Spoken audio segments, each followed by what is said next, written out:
Olá! Hoje, mais um podcast do Ministério Público, trazendo mais informações a respeito do crime de homicídio. Para nos aproximar um pouco mais dos nossos colegas da sociedade, a gente tem hoje a perita criminal, a doutora Karina Rébola. Bom dia, doutora, tudo bem? Bom dia, tudo bem, doutora? Seja bem-vinda. Obrigada. Esse nosso espaço aqui, a gente tem feito alguns programas para que a gente possa entender um pouco mais a participação de tantas instituições, né, de tantas partes nessa atuação, no desvendar de um crime de homicídio.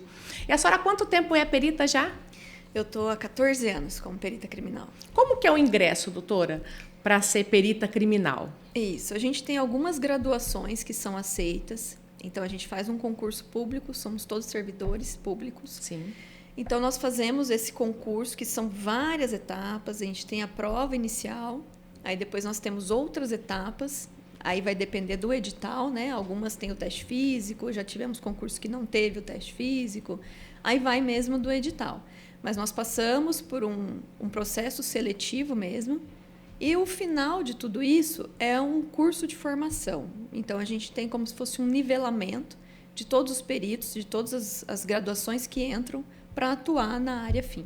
E essas graduações são várias áreas que podem fazer para perícia? São diversas. Eu sou bióloga, sim. Então nós temos colegas que são físicos, engenheiros ambientais, as engenharias de uma maneira geral, né? Então, nós temos várias graduações porque o crime é muito diverso, né? Então, nós precisamos... Hoje, nós temos veterinários dentro do quadro. Então, nós temos, assim, diversos mesmo, porque um se apoia no outro quando precisa de algo mais específico. Sim.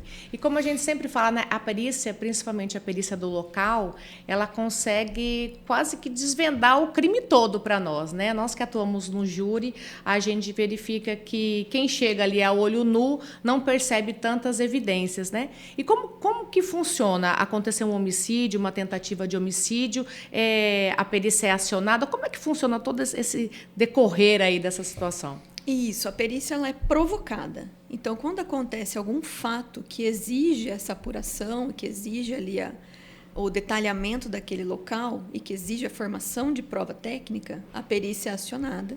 Então, nós deslocamos até o local. Eu fui perita de plantão por 12 anos, então estive muito em muitos locais de crime.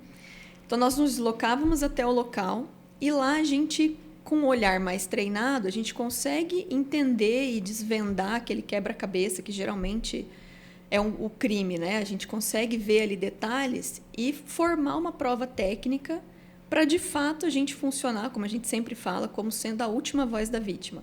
Então, a gente quer entender o que aconteceu e quer passar isso para as autoridades. Então, as autoridades que vão presidir os inquéritos, que vão oferecer ou não as denúncias, e outras autoridades que vão julgar o caso, eles precisam entender o que aconteceu. Sim. Precisam visualizar aquela cena da melhor forma possível. Então, a gente tenta trazer isso como um subsídio para essa formação de convicção das autoridades, né, que vão trabalhar. E a perícia ela consegue nos trazer horário, consegue nos trazer informações se a vítima foi morta naquele lugar, se não foi, se tinham mais pessoas, que tipo de detalhamentos assim a perícia consegue nos trazer? Porque a gente, acho que todo mundo vê muito filmes, né? Uhum. Aí chega a perícia e isola o local, e lupa, e luva, e... coleta vestígios. Como é que funciona essa perícia? A gente chega num primeiro momento com 7 perguntas em mente, assim. Dentre elas, que são as principais, é quem está ali, quem é a vítima, como ela morreu, quando ela morreu, se ela morreu ali mesmo ou não. Então, quem esteve envolvido, quem, de fato, assim, a gente tenta buscar a autoria do fato, né? Então, a gente tem algumas perguntas que são norteadoras para o nosso trabalho. E aí a gente toma todo esse cuidado de luva, máscara, às vezes alguma vestimenta diferente para evitar uma contaminação daquele local. Assim, dependendo do como a gente trabalha, a gente pode levar até uma contaminação cruzada, né? De uma ocorrência para outra, por exemplo. Então, a gente acabou de atender uma ocorrência, vai atender uma outra, se a gente não tomar esses cuidados, a gente pode levar uma contaminação entre esses locais, né? Então, a gente toma todo esse cuidado e tenta trazer essas respostas que são muito importantes para desvendar esse fato. Por exemplo, o tempo, a senhora mencionou, isso, né? O tempo que está aquela morte ali. Então, a gente tem algumas características que a gente busca no local para entender há quanto tempo aquela pessoa foi morta, ou há quanto tempo aquilo aconteceu. Às vezes nem sempre tem um cadáver no local, né? Sim. Mas a gente busca outros elementos para mostrar uma temporalidade ali que vai ser importante para uma investigação. Até para saber quem estava ali, quem passou por ali naquele período, né? Isso, e assim, a gente busca de todas as formas, né? A gente olha tanto as informações no cadáver como no local de uma maneira geral. Por isso que a gente preza tanto por preservação do local de crime, não só do corpo, não só do cadáver. Sim, aí quando a senhora fala de local, quando se adentra naquele local, já verifica se tem uma porta aberta, se tem uma porta arrombada. Esse é o trabalho da perícia também? Isso, a gente olha, muitas vezes a gente começa já bem antes de onde está o cadáver, né? Então a gente olha toda aquela mediação para ver como está aquele ambiente, se de repente o local atrás de uma residência é um terreno baldio, o que pode trazer aquilo ali de informação importante, né? Então, a gente olha os muros, a gente vai medir para ver como é que, de repente, alguém pode ter escapado daquele local. Então, todos os detalhes montam uma cena com a gente. Então, assim, a gente fala que a cena do crime, ela conversa com o perito. Sim. Então, ela vai trazendo informações que vão nos mostrando como aquilo aconteceu. Então, a gente busca sempre fazer essa montagem do quebra-cabeças para trazer ali o que pode ter acontecido de forma mais clara possível, né? Para informar. E o nosso compromisso, deixando assim o mais claro possível, é que o nosso compromisso é com a verdade do fato. Então, a gente não está nem de um lado nem do outro, a gente, né, não é o nosso papel. Então, a gente quer informar exatamente o que aconteceu. A gente sempre percebe que nos laudos, inclusive no final, né, o perito faz até uma dinâmica, né? Ele traça uma possível dinâmica, né? A gente percebe, para quem nunca viu um laudo, né, já começa com aquela geolocalização, né, de onde se encontra, fotos exteriores, foto do interior e de tudo mais o que estava ali. E depois tem uma conclusão, né? O perito faz uma conclusão. O nosso laudo pericial, ele começa do amplo e vai chegando até o fato principal e a conclusão dessa ideia, né, que a gente coloca ali. Então, como você começa a ler um livro ou algum artigo, você começa ali de uma coisa mais ampla. Então, onde aconteceu? Então, a gente coloca lá um mapa, coloca uma coordenada geográfica, para as pessoas irem se localizando, né, e se familiarizando com aquela história. E a gente tem um histórico inicial, aí depois nós vamos descrevendo os fatos, descreve como estava a posição do cadáver, é muito importante. Então, como que ele estava, né? Será que ele reagiu? Teve alguma luta? E a gente consegue verificar isso como? Por exemplo, se ele reagiu, teve alguma luta? Tem alguma característica, algumas mais específicas? Tem. A gente consegue ver algumas lesões que são típicas de tentativa de defesa, por exemplo, né? Então, muitas lesões que são nos antebraços, nas mãos. Então, a gente vê, tem algumas características, por exemplo, nas vestes. Se ele está ali com uma roupa rasgada, se ele tem alguma sujidade que não é natural daquele ambiente. Estava dentro da casa, tem uma areia, alguma coisa que não é dali. Isso, então nas vestes mesmo. A gente vê muita sujidade que, por exemplo, ali não tem nada que pudesse causar aquela sujeira de terra, né? Um barro, alguma coisa assim. Então, você vê aquela diferença do ambiente com o que a gente está vendo ali nas vestes, no cadáver, alguma coisa assim. E muita coisa é coletada e depois encaminhada assim, para laboratório, para fazer exames mais específicos? Sim, nós temos vários institutos dentro da nossa coordenadoria, né? Então, cada um cuida de uma parte específica. O local de crime é onde atuam os peritos que são plantonistas, que são os peritos criminais que vão até o local mesmo. Sim. Chegando nesse local, muitas vezes a gente precisa de detalhamentos que a gente não consegue fazer naquele ambiente. Então, por exemplo, se tem algum documento que eu falo, opa, esse documento pode estar com alguma adulteração e isso... Por exemplo, vou te dar aqui um exemplo de documento, uma carta de despedida. Sim, que a gente acontece muitas vezes nos suicídios, né? Isso, então a gente tem aquelas cartas ali, às vezes ali nessa carta de despedida, que é comum nos rituais de alívio desses casos, né, de suicídio, a gente pode ter uma desconfiança de que não foi bem isso, que está querendo induzir a uma ideia que, na verdade, pode estar envolvendo um homicídio. Sim. Então, a gente coleta isso, a gente não vai fazer o exame ali no local, a gente tem um setor específico, núcleo de documentoscopia forense. Então, a gente encaminha esse documento com uns outros documentos que a gente encontra, que é certeza que é da vítima, e encaminha para exame. E isso a gente chama de informação técnica complementar ao laudo. Sim. Então, a gente também faz essas avaliações, esses exames complementares, né? Muitas vezes, a coleta de vestígio biológico vai para o laboratório. Então, a gente busca DNA, a gente busca saber se aquela mancha vermelha é, de fato, sangue. Se esse sangue é um sangue humano, pode não ser. Sim. Então, a gente busca também essas informações complementares para trazer um laudo mais robusto. Então, a gente consegue traçar uma dinâmica do crime com essas informações complementares também. E depois se complementa o laudo. Isso, aí depois a gente faz acrescenta uma isso tudo no complementação. laudo.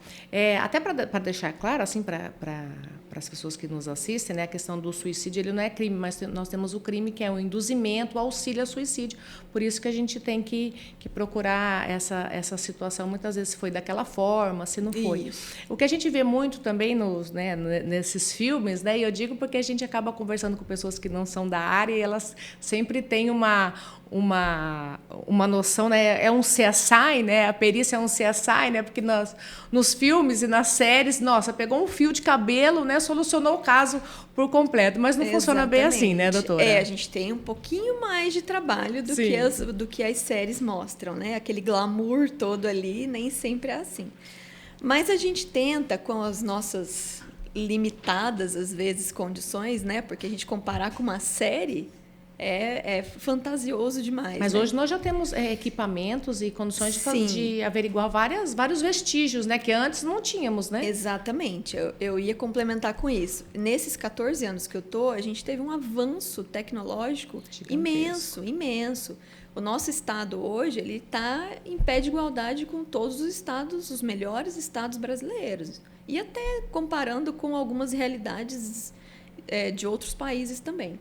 Então, a gente tem hoje, né? Eu estou no setor de balística forense hoje, nós temos equipamentos de ponta. O Estado tem investido bastante nessa questão de tecnologia. E a gente sabe que isso, assim, sem isso a gente não consegue avançar. E, de fato, a gente tem avançado bastante e conseguido até equiparar um pouco com essas realidades de série, assim. Claro que não tão fantasioso, né?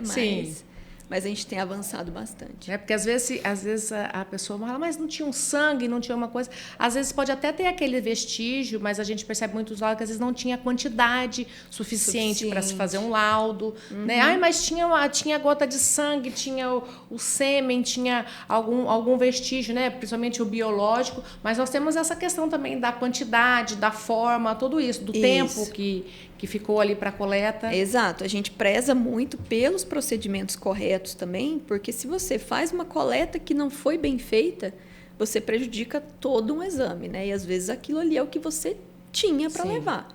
Então a gente costuma, assim, sempre ter os treinamentos com o pessoal que está mais na ponta, né, que vai fazer os atendimentos, justamente por isso.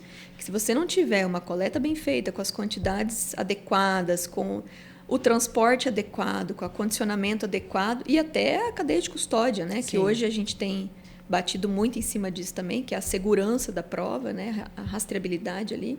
Então, a gente pode esbarrar nesse tipo de coisa. A gente, às vezes, cometer um erro ali que pode ser prejudicial para acabar com a perícia. E quando a gente fala todo de local de crime, né, aquelas pessoas que estão ali em volta, as testemunhas, né? Que enquanto isso a Polícia Civil, a Polícia Militar está ali, elas também conseguem trazer alguma informação para a perícia? Muitas vezes, assim, a gente não se deixa nortear pelos informes, mas muitas vezes a gente começa a escutar ali e fala, não, vamos ver se de fato pode ter acontecido isso, né? Então a gente vai ali, começa a perguntar ali para a equipe policial que primeiro chegou, ver o que eles têm de informação. Então a gente não, eu falo muito com os peritos mais novos que eles não podem se influenciar por isso. Mas nunca deixar de ouvir, porque pode ter alguma coisa muito importante ali, né? Que de repente quem chega por último, que é a perícia, pode não ter tido aquela informação e pode ser importante também. Então a gente ouve toda a equipe policial que chegou e eles já ouviram as pessoas já passam as informações. Isso, já passam as informações também. Então a gente ouve disse, muito. Nem todo local de crime o corpo está lá. Isso. Né? Exatamente. Que pode ser alguns informes desses, pode dar uma possível localização desse corpo. Claro, sim. E aí, quando é encontrado, aí a perícia também faz tanto no local onde aconteceu a morte, e depois também no local onde foi encontrado esse corpo, se passou um tempo, dias, alguma coisa assim? A gente tem, sim. Nós chamamos de local relacionado isso. Então, nós temos ali o local imediato, que é onde, né, a gente foi chamado para aquilo ali, a gente faz aquela avaliação de cena ali do cenário, e por vezes o cadáver não foi morto ali, ou então ele nem foi encontrado ainda, alguma coisa nesse sentido. E aí, posteriormente, é encontrado. Só que esses locais, eles não têm uma conexão, não têm uma continuidade geográfica mesmo, assim, né? Então, a gente é chamado novamente e aí tentamos fazer essa conexão entre as duas ocorrências, muitas vezes por coleta de vestígio biológico, a gente tem, né, faz essa relação. Então, a gente também é acionado para esses outros locais. Doutora, nesses casos, tem algum vestígio assim que é aquele mais difícil de conseguir se entender ou de conseguir coletar? Que a senhora... O que a gente tem de mais cuidado são os vestígios biológicos mesmo. Por quê? Eles trazem muita informação, mas, ao mesmo tempo, eles são muito sensíveis. Então, se você coloca, né, um acondicionamento ali incorreto, ele já pode perder a viabilidade. Só que é um vestígio que te traz muita informação, então a gente preza muito por ele. É um vestígio difícil de coletar muitas vezes, porque, por exemplo, os casos que a gente aplica o luminol, que isso é que eu ia perguntar, todo mundo fala, nossa, por que ele que é já maravilhoso não joga mesmo. o luminol? Não, ele é maravilhoso. Né? Eu fico encantada todas as vezes. E ele é rápido, doutora? Você chegando, como é que funciona? O luminol, a gente, assim, tenta sempre explicar para quem faz a solicitação, inclusive, que ele é um exame demorado. Porque a gente tem todo um preparo de ambiente, a gente faz ali uma leitura antes com luz, né, da forma correta ali, como se fosse buscar um vestígio aparente. Até para esclarecer, quando se pede o luminol, se percebe se tem outras manchas de sangue, mas não estão visíveis a olho nu. Isso, então assim, como que é? Vamos voltar um pouquinho então. Como que é feito esse luminol? O luminol, ele é aplicado, ele é um reagente que ele é aplicado quando a cena tem indícios de que foi lavada. Então, existia um crime ali e alguém tentou esconder. Então, foi lá e lavou essa cena do crime. Sim. Né? Só que o luminol, ele reage independente do tempo ali, né? Ele tem uma reação luminescente ali, azul, coisa mais linda, que muitas vezes aparece nos seriados também. Sim. E que me mostram onde teve essas manchas de sangue. Ele reage com ferro, vamos colocar assim, né? Então, ele me mostra isso. Ele me dá um indicativo de onde possa ter. Então, a gente faz primeiro uma leitura desse ambiente para a gente fazer a aplicação correta, nos pontos corretos. Precisa. Isso. E nós fazemos essa leitura do ambiente no escuro. Então, ele precisa estar com o ambiente totalmente escuro para a gente fazer essa aplicação, vai fazendo o borrifado ali do reagente. E ele vai me dando aqueles pontos de luminosidade. A gente consegue, com um treinamento, entender o tipo de luz que ele deixa. Então, às vezes, é só uma ferrugem. Sim. E, às vezes, não. Às vezes, é uma mancha de sangue. Então, pela morfologia, pela disposição e pelo tipo de brilho, a gente consegue identificar se ele é só uma ferrugem ou se ele ou ele é um sangue. Então, quando que isso é solicitado? Quando a gente quer saber se ali teve, de fato, uma luta corporal, um homicídio, alguma coisa assim, que teve um derramamento de pequenas gotículas ou até de mais quantidade de sangue, né? E também quando a gente quer determinar uma dinâmica. Então, por exemplo, eu sei que foi nesse local, mas eu quero saber como aconteceu. Então, tem pegada, tem movimentos de arrastamento desse corpo, né, no chão. Então, a gente consegue ver isso, é muito bonito. É um exame muito bonito. E aí, depois que ele me traz esse indicativo das posições, eu faço a coleta normal, como se ali tivesse um sangue aparente. Então, eu faço a coleta com suave, com todo cuidado, igual uma mancha de sangue normal, e encaminho para o laboratório. E lá ele me diz... se identificar. Sim, lá ele consegue identificar, às vezes, perfil genético, né? Sim. E ali se era sangue humano e tal. É um exame muito bonito. A gente vê nas fotos, né? Pessoalmente eu nunca vi, mas você percebe que te dá uma visão daquilo que você acreditou que aconteceu e ele consegue dar uma visão que você fala, realmente foi aqui não é encantador. a cena do crime, né? Teve algum caso que marcou a senhora? Que a senhora fala, isso aqui eu não consigo esquecer, ou, né, nós já atuamos em vários, né? Eu tenho várias perícias da senhora, a senhora me ajudou já em várias situações, né? Entender os casos, né? Que muitas vezes, mesmo com a gente detalhando o máximo possível no laudo, às vezes não fica tão claro, né? Como a pessoa que foi lá no local que de fato viu. Então, eu tive vários casos que eu fui chamada para esclarecer como foi, né? Que às vezes ali o texto que a gente coloca, para a gente é muito óbvio porque a gente foi no local. Mas quem está lendo, às vezes, fica com alguma dúvida, e aí, muitas vezes, por isso, já conversamos algumas vezes, né? Então, porque o nosso último destino é os jurados, né? Uhum. Então, a gente, às vezes, pensa, será que o jurado vai perguntar tal coisa? Vamos melhor esclarecer, melhor trazer maiores informações. Ou, às vezes, algum termo técnico que a gente usa e que não é tão claro, assim, não é do uso do nosso dia a dia, né? Então, é legal a gente esclarecer e deixar mais explicadinho para, de fato, quem precisa entender, né? Então, sempre o exame vem, assim, antes da gente iniciar as audiências, né? Que a gente tem a denúncia, tem os exames. Então, e às vezes tem uma situação apresentada pela defesa ou pelo próprio juiz, alguma testemunha, que muitas vezes fala, mas ela falou isso, não está batendo lá com o laudo, né? Uhum. Então, a gente também pede esses esclarecimentos. E do caso que eu perguntei para a senhora, se teve um que a senhora fala, não, esse aqui eu não esqueci, que eu tive um trabalho, esse aqui foi assim, usamos todas as técnicas e foi um sucesso. Ou não foi, né? Uhum. Porque às vezes a gente tem um caso que nem sempre a gente chegou naquele resultado, mas para a gente, de alguma forma, foi gratificante em relação ao trabalho, né? Uhum. Eu tive vários casos, assim, que foram bem complicados, bem difíceis. Um que mesmo que eu tente esquecer, as pessoas sempre me perguntam, que é o caso que o colega PRF acabou se desentendendo com um empresário no trânsito e acabou acontecendo a morte, né? Então, muitas vezes, assim, esse foi um dos casos que talvez não que tenha me dado mais trabalho, mas que repercutiu muito. Sim. Então, como teve uma repercussão muito grande, as pessoas sempre perguntam como é que foi e tal. Olha, eu trabalhei da forma que eu trabalho com todos os outros casos, com todo o cuidado que eu trabalho com todos os casos que eu tive, né? Você fala assim, mas seu laudo foi questionado. Eu falo, sim, eu acho que tem que ser questionado mesmo. Eu acho que o nosso trabalho, ele pode ser questionado e deve. Só que a gente tem que sustentar o que a gente está colocando ali, né? Sim.